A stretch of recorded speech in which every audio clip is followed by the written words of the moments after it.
Hello friends, welcome back to my channel programmers college. दोस्तों, आज के सेशन में हम बहुत इंपॉर्टेंट टॉपिक डिस्कस करने वाले हैं, सी लैंग्वेज में फंक्शन। दोस्तों, सी एक प्रोसीजर ओरिएंटेड प्रोग्रामिंग लैंग्वेज है, ये आप सभी जानते हैं, जिसमें सबसे ज्यादा अहम रोल जो होता है वो फंक्शंस का होता है। फंक्शन क्या होते हैं, फंक्शन कैसे यूज करते हैं, फंक्शन डिफाइन क्या होता है, फंक्शन डिक्लेयर क्या होता है, फंक्शन कॉल क्या होता है, फंक्शन के टाइप्स क्या होते हैं, मेन फंक्शन क्या होता है, मेन फंक्शन की पूरी वर्किंग क्या होती है, ये सब हम लोग आज के सेशन में डिस्कस करने वाले हैं। इस वीडियो को लास्ट तक जरूर देखना, क्योंकि अगर आपने इस वीडियो को लास्ट तक देख लिया तो आपको फंक्शन को लेकर कभी भी डाउट नहीं आने वाला है। सबसे पहले हम स्टार्ट करते हैं फंक्शन क्या होता है से। दोस्तों, एक चीज, ये एक सॉफ्टवेयर है कैलकुलेटर। आप समझना बात को, मैं क्या बोलना चाह रहा हूं। एक सॉफ्टवेयर है कैलकुलेटर, जिसमें मैंने 10 इनपुट दिया, मतलब यहां पर क्या कॉल हुआ है, एक फंक्शन। कौन सा फंक्शन? Input function. मैंने प्रेस किया है प्लस, मतलब अगेन मैंने एक और इंस्ट्रक्शन दी एज इनपुट, मतलब वापस से कौन सा फंक्शन कॉल हुआ है, इनपुट फंक्शन। मैंने प्रेस किया है 20, अगेन मैंने एक और इनपुट दिया है, मतलब इनपुट फंक्शन ही कॉल हुआ है। जैसे ही हम इक्वल टू पे क्लिक कर रहे हैं, हमें आउटपुट में मिल रहा है 30। मतलब जैसे ही मैंने एंटर पे क्लिक किया, मुझे क्या मिल रहा है, 30। 30 मतलब आउटपुट, यहां पर आउटपुट फंक्शन कॉल हो रहा है। इसका मतलब आप समझ चुके हो कि एक सॉफ्टवेयर में सबसे इंपॉर्टेंट रोल जो प्ले करता है वो होता है फंक्शन। अब बात आती है फंक्शन की, तो फंक्शन में आपको तीन चीजें याद रखनी है अगर आपको सी लैंग्वेज में कमांड करनी है तो। सबसे पहली स्टेप में आपका फंक्शन डिक्लेयर होना चाहिए। जरूरी नहीं कि हर फंक्शन डिक्लेयर हो, लेकिन डिक्लेरेशन होना चाहिए। लाइब्रेरीज फंक्शन के लिए डिक्लेरेशन बहुत हद तक मैटर करता है, स्टैंडर्ड है। कुछ लोग बोलते हैं कि डिक्लेयर मत करो, पर मैं आपको बोलता हूं कि हमेशा आप डिक्लेरेशन पे फोकस करो। तो पहले फंक्शन डिक्लेयर होगा। डिक्लेयर होने के बाद आप उस फंक्शन को कहीं भी प्रोग्राम में सेकंड स्टेप में करेंगे डिफाइन। वर्ड्स पे ध्यान देना, पहले होगा डिक्लेयर, फिर होगा डिफाइन, और थर्ड स्टेप में जाके हम उस फंक्शन को करेंगे कॉल। तो तीन चीजें आपको याद रखनी है, पहले फंक्शन को डिक्लेयर करना है, दूसरा फंक्शन को डिफाइन करना है, और तीसरा फंक्शन को कॉल करना है। अब ये क्या होती है तीनों चीजें? जनरल वे में बात करें अपन, किसी ने कॉन्सेप्ट सोच लिया कि उसे लैपटॉप बनाना है, तो ये कॉन्सेप्ट को सोचना कि हाँ मैं लैपटॉप बनाऊंगा, बस ये हो गया आपका डिक्लेरेशन। अब किसी ने उस लैपटॉप को बना दिया है, ये बन चुका है, इसको हम लोग बोलेंगे लैपटॉप को डिफाइन करना। और मैं इस लैपटॉप को चला रहा हूं, इसको मैं बोलूंगा लैपटॉप को कॉल करना। तो आप तीन चीजें जो जनरल लाइफ में होती है वही याद रखना। पहले कॉन्सेप्ट सोचा जाता है, मतलब डिक्लेयर करना, क्या हम ऐसा करने वाले हैं, हमने ऐसा कर दिया है, दैट इज कॉल्ड डिफाइन। और जब आप उसे यूज कर रहे हो, दैट इज कॉल्ड कॉल। तो तीन चीजें आपको हमेशा याद रखनी है, पहले फंक्शन डिक्लेयर होगा, दूसरा फंक्शन डिफाइन होगा, और तीसरा सबसे मेन चीज फंक्शन होगा कॉल। तो हमें सबसे ज्यादा तो फोकस करना है, हमें जो सबसे ज्यादा फोकस करना है वो तीन चीजों पर करना है, पहले फंक्शन डिक्लेयर, दूसरा फंक्शन डिफाइन, और तीसरा फंक्शन कॉल। अब मैं आपको समझाता हूं बेसिकली फंक्शन पहचानना कैसे। दोस्तों, प्रोग्रामिंग लैंग्वेज कोई सी भी हो, पर ये एक जनरल इंडिकेशन है। इस ब्रैकेट को मैं नाम दे रहा हूं आर्ग्यूमेंट ब्रैकेट, कि अगर ये आर्ग्यूमेंट ब्रैकेट दिख जाए तो समझ जाना कि बात हो रही है फंक्शन के बारे में। अब तीन चीजें मैंने आपको बताई कि पहले मैं ऐसा सोच रहा हूं कि कुछ करना है, तो उसे हम लोग बोलते हैं डिक्लेयर करना। फिर मैं उसे बना दूंगा तो मैं उसे बोलता हूं डिफाइन करना, और लास्ट में जो लास्ट स्टेप आती है वो आती है कॉल की। तो तीन चीजें हमें मेन टारगेट करनी है, पहले फंक्शन डिक्लेयर होगा, दूसरा फंक्शन डिफाइन होगा, और तीसरा फंक्शन कॉल होगा। जब बात आती है डिक्लेयर की, तो डिक्लेयर में आपको एक चीज याद रखना है, आपको नाम आर्ग्यूमेंट ब्रैकेट यहां भी यूज करना है, आर्ग्यूमेंट ब्रैकेट यहां भी यूज करना है, नाम आर्ग्यूमेंट ब्रैकेट आपको यहां भी यूज करना है। मतलब ये नाम और आर्ग्यूमेंट ब्रैकेट तो आपको लगाना ही है, फंक्शन का नाम और उसके बाद आर्ग्यूमेंट ब्रैकेट। बात आती है डिक्लेयर की, तो डिक्लेयर में आगे आपको एक रिटर्न टाइप लिखना होता है, ये हम आगे समझेंगे क्या होता है रिटर्न टाइप। और लास्ट में आपको सेमीकोलन लगा देना। तो एक क्लू मिल गया आपको कि नाम आर्ग्यूमेंट ब्रैकेट सेमीकोलन के आगे अगर रिटर्न टाइप दिख रहा है, मतलब फंक्शन डिक्लेयर है। नाम आर्ग्यूमेंट ब्रैकेट सेमीकोलन के आगे अगर आपको रिटर्न टाइप दिख रहा है, इसका मतलब प्रोग्राम में फंक्शन सिर्फ डिक्लेयर है। अभी वो डिफाइन या कॉल नहीं समझेंगे। डिफाइन करने के लिए आपको रिटर्न टाइप तो आगे मिलेगा, उसके बाद नाम भी मिलेगा, उसके बाद आर्ग्यूमेंट ब्रैकेट भी मिलेगा, लेकिन एक इंपॉर्टेंट चीज मैं आपको बता दूं कि अब आपको सेमीकोलन नहीं मिलेगा। अगर आपको आर्ग्यूमेंट ब्रैकेट के बाद करली ब्रैकेट मिल रहे हैं, सीधा सा फंडा सिखा रहा हूं मैं, कि इस आर्ग्यूमेंट ब्रैकेट के बाद जब भी आपको करली ब्रैकेट मिल रहे हैं तो आप बोल दो हमेशा कि वो फंक्शन कॉल है। आर्ग्यूमेंट ब्रैकेट के बाद अगर आपको कर्ली ब्रैकेट मिल रहा है, मतलब फंक्शन हमेशा डिफाइन है। तो सीधा सा फंडा है, डिफाइन करने के लिए आपको हमेशा नाम लिखना है, आगे रिटर्न टाइप लगाना है, आर्ग्यूमेंट ब्रैकेट, और आर्ग्यूमेंट ब्रैकेट के बाद कर्ली ब्रैकेट। ये याद कर लो, आर्ग्यूमेंट ब्रैकेट के बाद कर्ली ब्रैकेट मतलब वो डिफाइन है। क्योंकि कर्ली ब्रेकेट सिर्फ और सिर्फ डिफाइन के केस में ही मिलेंगे। बात आती है कॉल की, तो कॉल में आगे रिटर्न टाइप नहीं आता है, सिर्फ नाम और क्या लगा देना है आपको, आर्गुमेंट ब्रैकेट, आगे से रिटर्न टाइप हटा दो, पीछे सेमीकोलन आ भी सकता है और नहीं भी आ सकता है, डिपेंड कर रहा है कि कॉल कहाँ कर रहे हो। तो ये तीन कॉन्सेप्ट हो गए। पहला फंक्शन क्या हो जाएगा आपका डिक्लेयर, दूसरा फंक्शन हो जाएगा आपका डिफाइन, और तीसरा फंक्शन हो जाएगा आपका कॉल। अगर आप ये सीख गए तो आप किसी भी प्रोग्राम में फंक्शन को आइडेंटिफाई कर लो। और अगर आप एक बार आइडेंटिफिकेशन स्किल्स पे काम कर लिया, आपने आप पहचानने लग गए, तो फिर आप प्रोग्राम तो बहुत इजी वे में बना सकते हो। तो अब मैं बात करने वाला हूं आपसे सबसे मेन कॉन्सेप्ट की, कि डिक्लेयर क्या होता है। तो जैसे मैंने यहां पर लिखा रिटर्न टाइप, अगर मैं आई एन टी या वॉइड कुछ भी लिख सकता हूं। मैंने फंक्शन का नाम लिख दिया सपोज एबीसी, पीछे लगा दिया आर्गुमेंट ब्रैकेट और सेमीकोलन, ये हो गया डिक्लेयर का एग्जांपल। डिफाइन कैसे करेंगे, तो डिफाइन करने के लिए रिटर्न टाइप हमने वही जो ऊपर लगाया था, that is what, integer ABC, argument bracket के बाद कर्ली ब्रैकेट लगाना, और इसमें अपन कोई भी स्टेटमेंट लिख सकते हैं, रिटर्न भी करा सकते हैं वैल्यू, वो बाद में समझेंगे। ये हो गया आपका डिफाइन। और कॉल करने के लिए कुछ नहीं करना है, आपको सिर्फ नेम लिखना है, दैट इज व्हाट एबीसी, और पीछे लगा देना है सेमीकोलन, ये हो गया कॉल। अब आप तीन चीजें सीख चुके हो। पहला फंक्शन डिक्लेयर होगा, दूसरा फंक्शन डिफाइन होगा, और तीसरा फंक्शन कॉल होगा। क्लियर। अब हम लोग नेक्स्ट बात करने वाले हैं दो कॉन्सेप्ट पे। हर प्रोग्रामिंग लैंग्वेज में दो टाइप के फंक्शन होते हैं दोस्तों, एक होता है प्री डिफाइंड या सिस्टम डिफाइंड फंक्शन, और दूसरा होता है यूजर डिफाइंड फंक्शन। तो दो टाइप के फंक्शन होते हैं, पहला प्री डिफाइंड, दूसरा user defined. Pre defined function जो है वो हमारे लिए इंपॉर्टेंट हैं, लेकिन एक रूल सुन लो, जो प्री डिफाइंड है वो पहले से ही डिफाइंड है, हमें उन्हें सिर्फ कॉल करना है। तो याद रखना, प्री डिफाइंड फंक्शन के केस में डिक्लेरेशन बहुत मैटर करेगा। पर जब मैं बात कर रहा हूं यूजर डिफाइंड फंक्शन की, तो डिक्लेरेशन इतना मैटर नहीं करेगा। वहां पर आपका फंक्शन डिफाइन आपको ही करना है। फिर से सुन लो, प्री डिफाइंड मतलब आपको डिफाइन नहीं करना है, वहां डिक्लेयर मैटर करेगा। और जब यूजर डिफाइंड की बात आएगी, तो वहां आपको डिफाइन करना है, वहां डिक्लेरेशन इतना मैटर नहीं करेगा। डिक्लेयर करो तो भी अच्छा है, नहीं करो तो भी कोई दिक्कत नहीं। तो अभी हम दो टाइप के फंक्शन पे बात करने वाले हैं, एक प्री डिफाइंड फंक्शन और दूसरा यूजर डिफाइंड फंक्शन। ये सी का जो फंक्शन वाला आप ट्यूटोरियल देख रहे हो, अगर आपने ये फंक्शन वाला ट्यूटोरियल एक बार समझ लिया, तो आप मान के चलो आप सी के एक्सपर्ट हो गए। मैं फिर रिपीट कर रहा हूं, मैं बार बार हर कॉन्सेप्ट में आपसे बात करूंगा, आपको तीन चीजें मेन फोकस करनी है, पहला डिक्लेयर, दूसरा डिफाइन और तीसरा कॉल। डिक्लेयर, डिफाइन और कॉल, ये तीन चीजें आपको अगर याद हो गई तो आप सब कुछ कर लोगे। तो अभी आपको आइडेंटिफाई करना है, आज आपको आइडेंटिफाई स्किल्स पे फोकस करना है।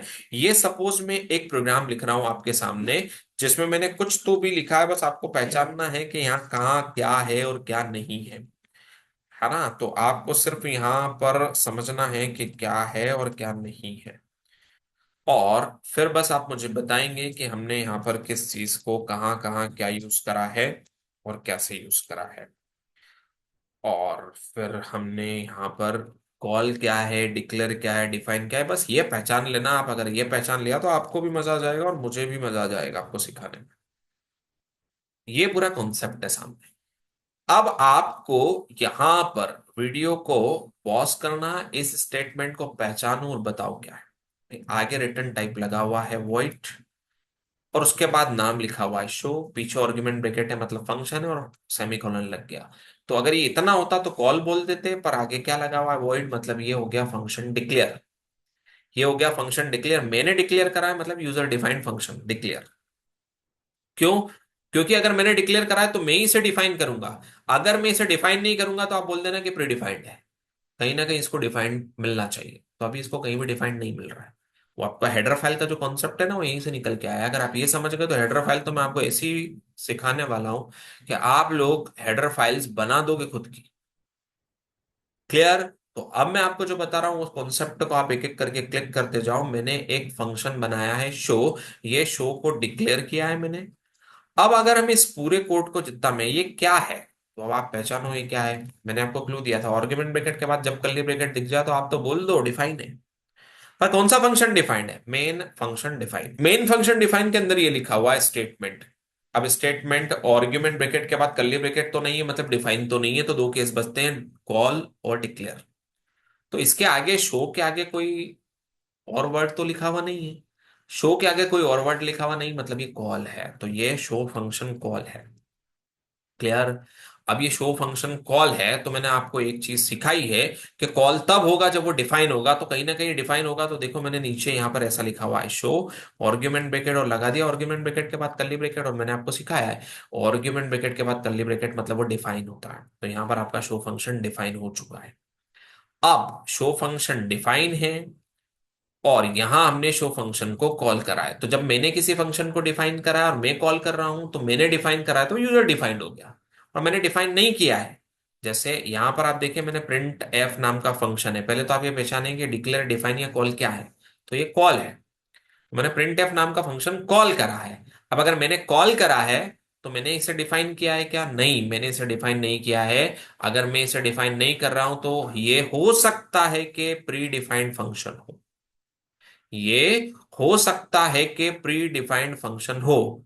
कंफर्म कैसे होगा? कंफर्म ये ऐसे होगा कि अगर ये प्री डिफाइंड फंक्शन है तो आप इसका ऊपर डिक्लेरेशन दे दो। इसे इसको डिफाइन नहीं करना है, आपको डेफिनेशन नहीं देना है।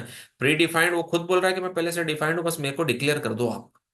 डिक्लेयर करने के बाद अगर मैं पहले से डिफाइंड हूं तो मैं मिल जाऊंगा अपने आप, पर डिक्लेयर कर दो। अब डिक्लेयर कहाँ है वो मैटर करता है। तो या तो आप डिक्लेयर करो या वो किसी फाइल में डिक्लेयर है तो उस फाइल का नाम उसे दे दो। जैसे आप लिखते हो प्रोग्राम में सी में हैश इंक्लूड के बाद आप लिखते हो ना ये stdio.h। मैंने आपको पहले भी सिखाया था, अगर नहीं देखा हो तो प्रीवियस वीडियोस देखना मेरी। ये stdio.h में जो printf फंक्शन है वो डिफाइन नहीं है। आपको रटवाया जाता है कि डिफाइन है, गलत ट्रैक पे मत जाना, वहां डिक्लेयर है। क्योंकि वो तो प्री डिफाइंड है, पहले से डिफाइंड है वो तो, उसे सिर्फ वहां डिक्लेयर किया गया है। प्री डिफाइंड फंक्शन को कॉल करने के लिए हमें अपने प्रोग्राम में बस उसका डिक्लेरेशन चाहिए। ये बहुत डेप्थ लेवल का कॉन्सेप्ट है। सी लैंग्वेज के थ्रू प्लेसमेंट उठाना है, पैकेज उठाना है, तो ये कॉन्सेप्ट समझ जाओ। stdio.h में प्रिंट एफ फंक्शन डिक्लेयर है, डिफाइन नहीं है। वो प्री डिफाइंड है, डिफाइंड लाइब्रेरी में रखा हुआ है वो, वहां सिर्फ डिक्लेयर है। और अगर किसी भी प्री डिफाइंड फंक्शन को सिर्फ आपको अपने प्रोग्राम में यूज करना है तो उसका डिक्लेरेशन देना होता है। अगर आप चाहो तो stdio.h का डिक्लेरेशन दो, और नहीं, अगर आप ये फाइल का पाथ नहीं दे रहे हो कि वहां डिक्लेयर है, हम फाइल का पाथ नहीं दे रहे हैं, वहां तो बहुत सारे आ रहे हैं, तो आप यहां पर जो एक्चुअल में प्रिंट एफ का डिक्लेरेशन है, प्री डिफाइंड डिक्लेरेशन, वो आप यहां पर दे दो टॉप लाइन पे कि वो कैसा डिफाइन। आपका प्रोग्राम 100% चल जाएगा अगर आपने प्रिंट एफ का डिक्लेरेशन दे दिया है तो। तो आज फंक्शन के बेसिक इंट्रोडक्शन में जो मैंने थ्योरेटिकल कॉन्सेप्ट आपको समझाया, उसमें मेन चीज जो मैंने आपको बताई वो ये है कि फंक्शन का क्लियर इंडिकेशन होता है आर्गुमेंट ब्रैकेट से। वो एक टास्क या ऑपरेशन परफॉर्म करता है प्रोग्राम में। और फंक्शन कितने टाइप के होते हैं? अच्छा, फंक्शन के लिए बेसिक जो रिक्वायरमेंट है, फंक्शन के लिए हमें कितनी चीजें आना चाहिए? तीन चीजें, डिक्लेयर डिफाइन और कॉल। और डिक्लेयर डिफाइन और कॉल हम सीख गए तो फिर हमें ये समझना है कि फंक्शन कितने टाइप के होते हैं। तो दो टाइप के होते हैं, एक प्री डिफाइंड फंक्शन होता है और एक यूजर डिफाइंड फंक्शन होता है। प्री डिफाइंड फंक्शन मतलब जो पहले से डिफाइंड है, यूजर डिफाइंड को हम डिफाइन करेंगे, उसके डेफिनेशन हम देंगे।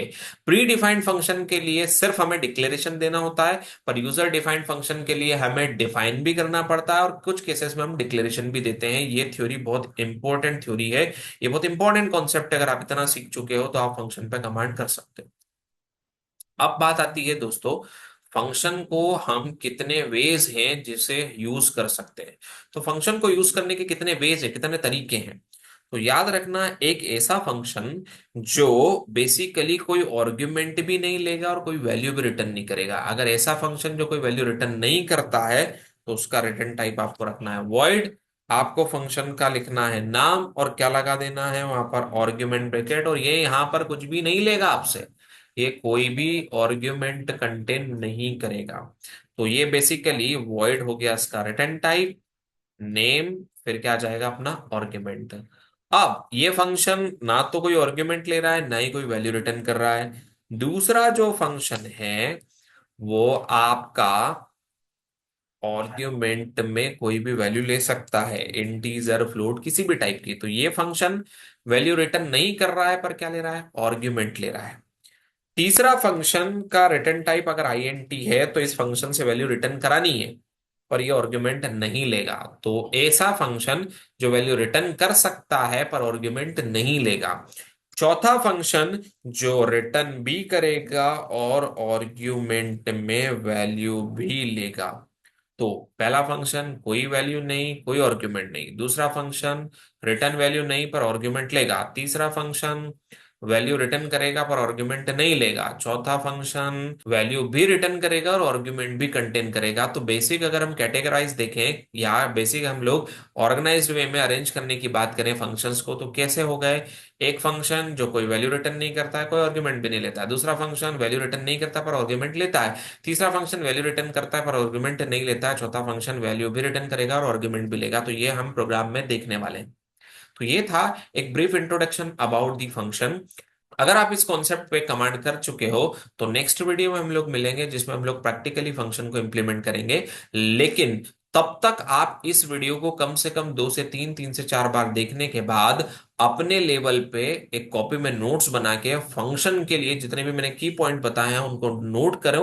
और वो आप बार बार रिकॉल करो कि मैंने आपको जो बोला हुआ है क्या है। और आप कोई भी सी का प्रोग्राम उठाओ और उसमें से प्री डिफाइंड कौन कौन से फंक्शन है या कौन से यूजर डिफाइंड फंक्शन है, कहाँ फंक्शन डिक्लेयर है, कहाँ फंक्शन डिफाइन है, कहाँ फंक्शन कॉल है, ये आप निकालो। और अगर आपका ये कमांड हो जाता है और अगर आपको फिर भी दिक्कत आ रही है तो आप मुझे कमेंट में बताओ। नेक्स्ट वीडियो में हम लोग प्रैक्टिकल इंप्लीमेंटेशन ऑफ फंक्शन पे बात करने वाले हैं। Happy coding.